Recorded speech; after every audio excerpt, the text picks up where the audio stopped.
Good afternoon, Mr. Sukhad. Today we continue the learning of Matthew Arnold's poem entitled as Dover Beach. The poem gives us a note of pessimism, and why it is done so is very much essential to comprehend in this context. So, in Dover Beach, one of the major themes is nature and alienation. It has been a great source and the source for research. The nature can be attributed to. Nature is the biggest laboratory to the researchers. It's a nature that teaches, that preaches us lots of things. And man learns a number of things from nature. And I have already quoted Robert Foster's poem about the nature. What he says, how many times it thundered before Franklin took the hint. How many apples fell on Newton's head before he took the hint. The nature is always hinting at us. It hints over and over again, and suddenly we take the hint. What is important is the nature, because nature teaches us lots of things. Nature gives us many hints, and we suddenly take the hint. Falling apple on Newton's head is nothing but a hint given to Newton by the nature. So this is crucial to understand in this context. And alienation is nothing but separation. But what sort of separation is it and how it is linked to the context? Let's go through this poem in depth. Now let's have its in-depth analysis. The poem talks about the idea of loss of faith. As we can say that the poet Matthew Arnold maintains a delicate link between the self and the idea of loss of faith. So that's why the idea of a loss of faith is a shift in the way people relate to the natural environment. So natural environment has its compassion, has its relativity with the loss of faith. But in what context? Let's go through it. That's why the poem is linked to the idea of a loss of faith and is which is a shift in the way people relate to the natural environment. So the poem has been written shortly after the period of the Romantic poets. And you know about the Romantic poets. The Romantic poets are like William Wordsworth, right? And the Byron is there, W. Keats is there, P.B. Shelley is there. So these are the Romantic poets. And these Romantic poets loved nature very much. They accepted nature as their teacher. And these Romantic poets praised nature as an antidote to overly rational thinking. So this is quite clear that man is a rational being, right? How will you make a man distinctive from other animals? Because man has the mind. Man can think over most of the things, right? So here man is known due to his wisdom, due to his intelligence, due to his talent. That is important. So here, in this regard, what is important is that man is a rational being. As Aristotle has rightly stated, that man is a social being. Apart from being a social being, he has one more thing with him. He is gifted with a rational being. So that's why romantic poets praised nature as an antidote to overly rational thinking. Suppose we are, as we are rational beings, and we spend our so much of time in intellectualizing things, philosophizing things, rationalize the things. What will happen? We will be fed up of this life because we need some space. We need tranquility. We need peace, calm, tranquility of the mind. So that's why this nature stands up as an antidote, is a medication to soothe our mental processes. So in this fashion, Dover Beach interrogates humankind's relationship with nature. What is important in Dover Beach? In Dover Beach, we can understand how the poet has connected the nature with the mankind. Here is a beautiful amalgamation, the relationship between the mankind and the nature. See, three things stand poles apart. What are these? What are these things? The first is the nature, second is the God, right? And the third is man, human being. So they are standing in a circle. We can uh, mark it as a point in a triangle, right? We can draw it like this, like a triangle. They are standing like a triangle, like this. So in this triangle, they are standing poles apart. So we can fathom one more thing that is very crucial. In transcendentalism, there is a study of the nature, that is the universe, the man, and God, how they got connected with each other. But here, Dover Beach, in the Dover Beach, the poet Matthew Arnold questions human beings, humankind, and wants to maintain a delicate relationship of the humankind, a relationship with nature. So as we know that nature is a source of happiness, source of ecstasy, source of pleasure. So instead of finding happiness or the sublime in the natural environment, the speaker finds a deep sense of despair. In this poem, we can have a different understanding of the poem. What exactly the poet says here in this poem? He perceives nature not in the way most of the poets have perceived it. The perception of the nature differs. The perception of the nature has deep frustration. It is presented in its melancholic way. That is important in this context. So instead of finding happiness or the sublime in the natural environment, the speaker in this poem finds a deep sense of sorrow or despair, even while admitting to the beach's beauty. The poet, Matthew Arnold, loves, appreciates, he is deeply impressed by the dazzling beauty of the ocean. And he agrees with the fact that, yes, really, the nature is very beautiful, no doubt. Undoubtedly, the poet falls in love with the nature. The poet falls in love with the beauty of the nature.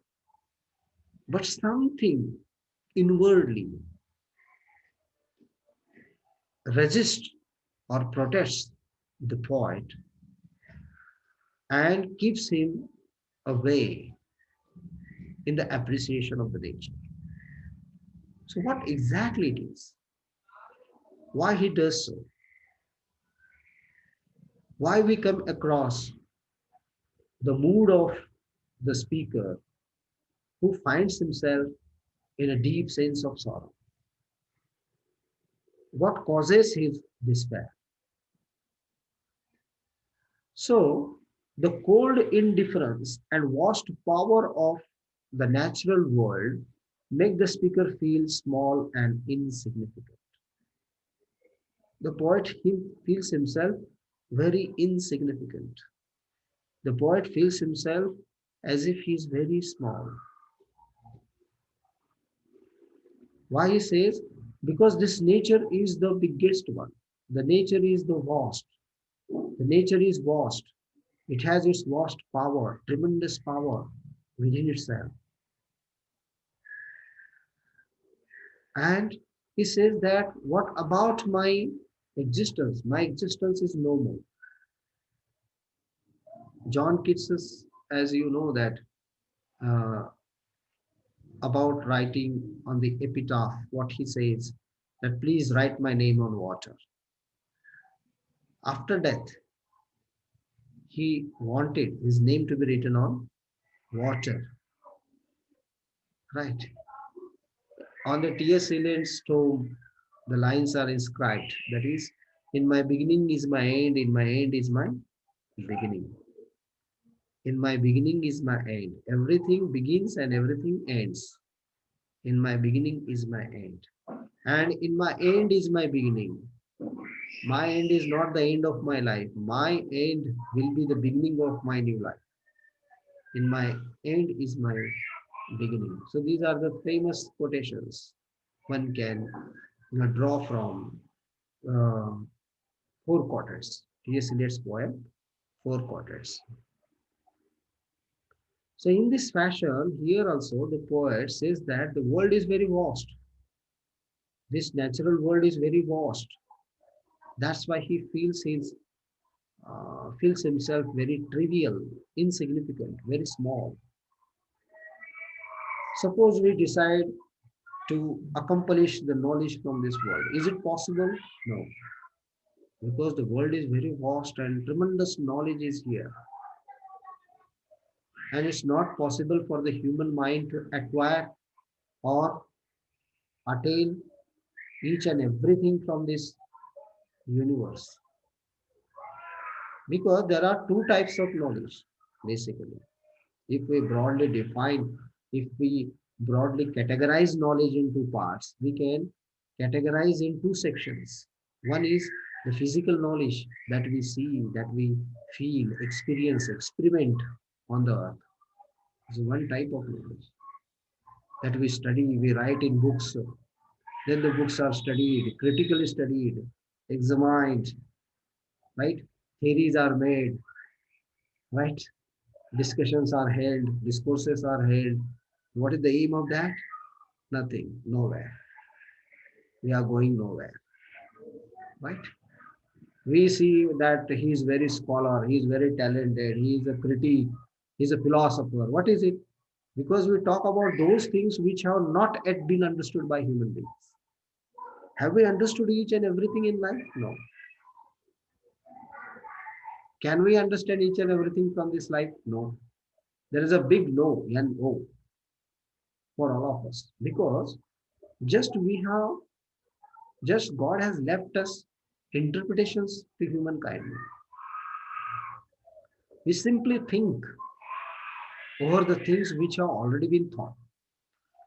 That's why Matthew Arnold is of the opinion that we simply reiterate the things. We think over something which has already been thought by people. We think what the people have already thought, right? That's why we are not new in making our own ideology, making our own statements, which have already been thought by people long back. But every moment that we are going to experience and experiment in the future is a new, is a new experiment. So let's see what the poet says all about these things.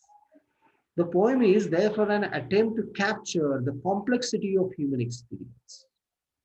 Here the poet talks about the human experience. The poet talks about how the human beings experiment and experience things on this earth. But human experience is not so simple, which can be very easily narrated by the writers, or which can be very easily understood by the poets. Human experience is a product of complex thinking. There is the complexity of human thinking or human experience. And this complexity of human experience is nothing but a product of the part of the natural world. How it comes, how this complexity gets generated. This is generated due to the extreme complexity that one can find it out in, in the natural world rather than its center. That's why the poem is quite naturally, therefore, a sincere attempt to capture the extreme level of complexity of human experience at just one part of the natural world rather than its center. So the central to this poem is an implicit admission that mankind is merely one part of a larger system. Humankind is a product of a larger system, the natural world. Just we are an entity dwelling in this natural world, in the vast natural world. This vastness symbolizes the human transitoriness. That's why we call it as life is transitory. Life is like a bubble. It can get it can get perished anytime. What is the life of a man? It is like a bubble on the water. Anytime the life will be over. Can we predict anything about the future? No. Are we sure about our tomorrows? No. Can we say that tomorrow I will be alive? Right, we don't know. It means life is absolutely just the imagination. Just it will be an experience of the unpredictable future. So whatever we experience, we simply produce the experience in terms of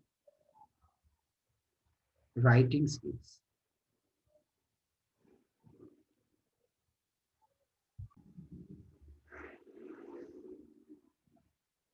The natural scene prompts the speaker to think about timescales that make their own life seem less significant. The speaker looks out on a scene which is very essential here. On the one hand, beautiful, but on the other hand, the speaker looks out on a scene which is a powerful reminder of nature's indifference to humankind. So here, the nature has its multi faces. Nature is good for us also. The nature is bad for us. It is like the two sides of a coin, right? So how we take it? So the nature is wrathful also. There is the earthquake, there is the drought, right? There is a cyclone. many natural disasters a man faces in the nature. And man endures himself to combat with the nature. It's a human to struggle for his own existence, like Robinson Crusoe, who faces a number of hardships on the island, on an uninhabited island. But still, he struggles to overcome them. So life is like the experience that Robinson Crusoe felt in his span of life in the novel by Daniel Defoe. So it is important to know the fact that nature is beautiful as well as wrathful. Nature is good as well as evil or bad. It affects the human mind. It affects the human personality. It affects the human tranquility. So the beach and the sea are by far the most prominent figures in the poem. The poet uses the images like the beach, the sea in this poem as products of millions of years of erosion and water movement. They show scales of time well beyond the expanse of human life and perhaps beyond the mind's capacity to understand them too. This sense of deep time alienates the speaker from the natural scene that the speaker is observing. The scene makes the speaker feel small and creates a feeling that nature is almost antagonistic towards the trials of human mind, as shown by the harsh sound of the beach. So there is a harsh sound of beach that demonstrates how the nature is harsh, which roars with the eternal note of sadness as the pebbles move with the waves. There is the sea, there we can find the beach. The beach has the waves, right? The beach has pebbles, and these pebbles move with the waves. This is something like our own life. Small pebbles are there, and these small pebbles move.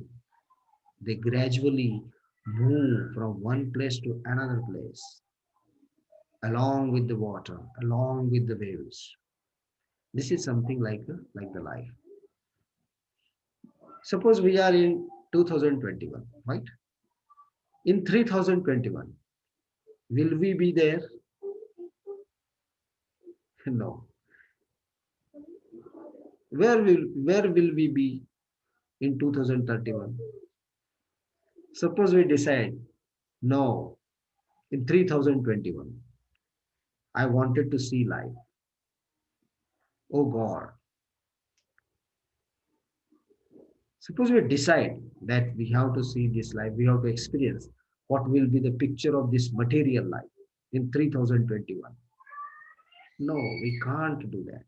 If we decide also, we can't do that. Only our life is up to 2021, up to or some years in the future. After that, man cannot lead his life anymore. This is the fact of life. This is the real knowledge of life, which cannot be denied by the learners of life. So why I say all these things? Because this shows a tone of melancholy. This shows an eternal note of sadness. This shows pessimism towards life. This is what exactly Matthew Arnold says. Our human life is like a pebble moving with the waves. We are going along with the waves. That's why the sea is roaring. The sea is making sound. So here, the poet is talking about the eternity. The poet is talking about the timeless time. The eternity specifically links the idea of time to the speaker's alienation. The speaker gets himself alienated, isolated, separated, and he connects this thing, this notion, with the idea of time. Without God, without God to provide the certainty of eternal afterlife, the timescales evoked by nature seem almost mocking of humankind's limited place in the world, right? In the realm of eternity, in the realm of timeless time, in the realm of the vast universe, the existence of human life is normal.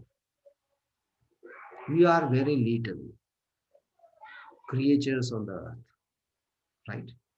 We can get ourselves finished at any moment, or the nature may perish us at any moment.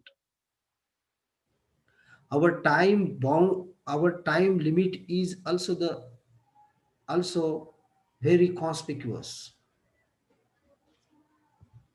very conspicuous. So it is evoked by the nature of life. So it's mocking of humankind's limited place in the world. So why the poet feels himself alienated? Because we can fathom the meaning of life as absurd as well. Life is absurd. Why? Because it has full of its own challenges where there is hardly one can find its importance and significance in the human life.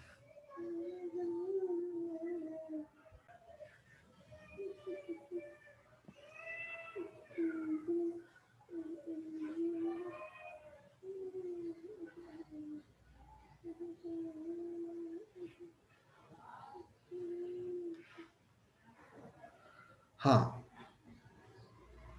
The speaker's thoughts about the ancient god playwright Sophocles further emphasizes the tragedy that the speaker believes in occurring. The speaker imagines Sophocles hearing the same loneliness and sorrow in the sea as the speaker does in this poem. For the speaker, human life is fundamentally sad, and Sophocles, as a writer of tragedies, must have heard that some sadness in the sea, right? So here, the poet talks about Sophocles, right, as a writer of tragedies. So this tragedy is nothing but the emergence of its melancholic tone due to the individual's loneliness and sorrow. So which must have heard the same sadness in the sea, the poet says so. On the other hand, the poem argues that the speaker imagines Sophocles hearing the same loneliness and sorrow in the sea as the speaker does in the poem. For the speaker, human life is fundamentally sad, and Sophocles, as a writer of tragedies, must have heard the same sadness in the sea. The poem Dover Beach by Matthew Arnold argues that nature has always had this alienating effect. It also seems that the speaker is particularly alert, mindful of the present moment, the moment when the poem was written. That's why there is the use of the present tense throughout the poem, which simply demonstrates that the speaker feels that the current moment is an alienating time. The current moment is also alienating us from the reality. It gets us separated in reality. The natural setting of the poem makes the speaker question everything about human existence. It's a state that was once made certain by a religious faith. There is a paradoxical nature about the beach. It is always shifting in shape. Yet it can stay roughly as it is for millions of years, seemingly often in transition and always the same. So, this paradox embodies the way in which people endeavor to make sense of their lives while the world itself offers no certainty. The poem Dover Beach by Matthew Arnold talks about the 20th century existentialism, and it is considered to be ahead of time. It talks about the timeless time. Finally, Door Beach is an exposition or an expression of the deep melancholy of awe inspiring natural sights.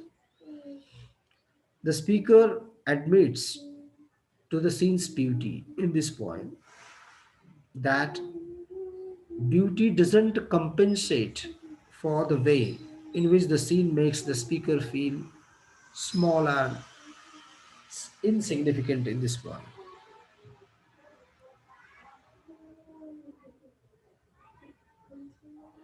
So one part is left. We will take the next part tomorrow. Okay. Theme is the last. Theme love is the last portion. We will take up tomorrow. Yes, sir. Okay. Yes, sir. Thank you very much and have a nice day. Thank you, sir. Okay, sir. Thank you.